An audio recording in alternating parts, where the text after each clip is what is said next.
Hi everyone, welcome back. As you already know, this series is dedicated to solving a real world problem statement in an FPGA using quantum computing.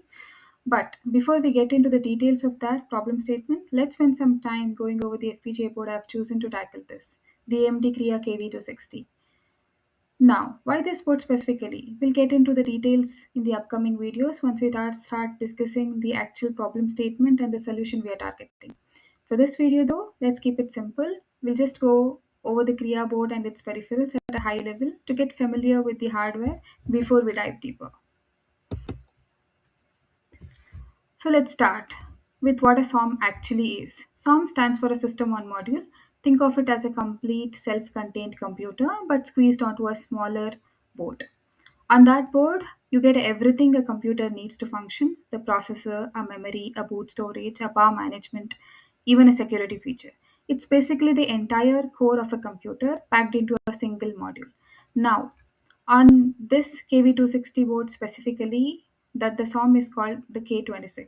And inside the K26, you have got the actual chip, that is the Zynq UltraScale plus MPSoC, along with its memory and storage it needs to boot up.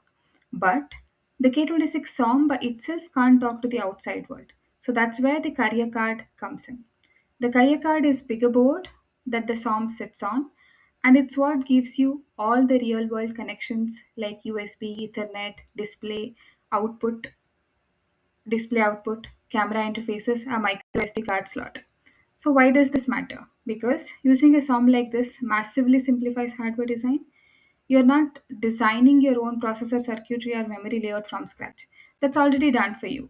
It cuts down the development time significantly and it lets you, as a developer, focus on actually building your application instead of getting stuck designing low level hardware. And on the thermal solution, it includes a heatsink, a cooling fan connected at the top of the SOM. It is basically designed for application evaluation and prototyping, development of custom carrier cards using K26 SOMs.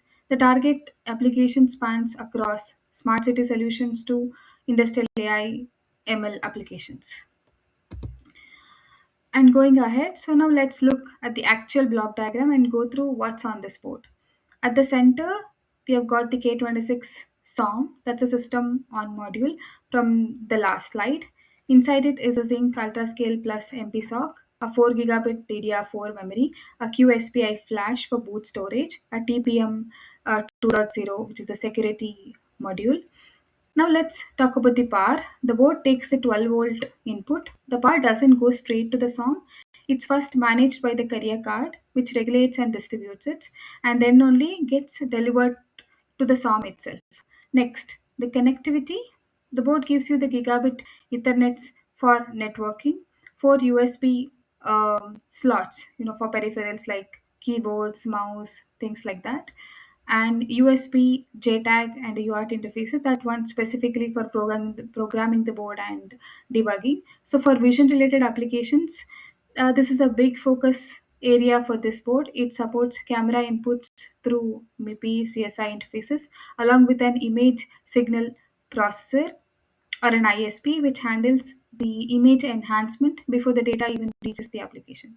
So for the display port, you've got two options. One is the HDMI 1.4 and the display port 1.2.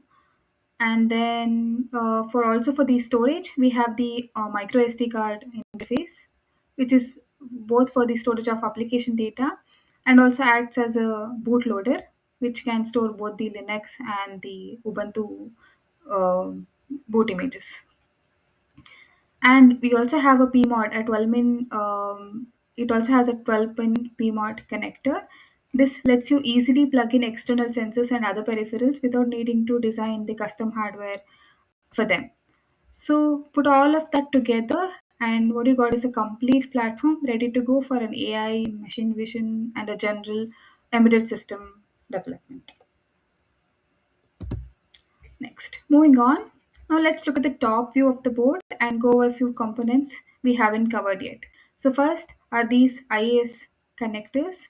So IAS stands for Image Access System. So this is a high-speed expansion interface used for advanced IO connectivity, mainly for things like camera modules. Right next to is the these are IAS selectors. These configure the how the IAS interface actually behaves. Things like signal routing or which mode it operates in.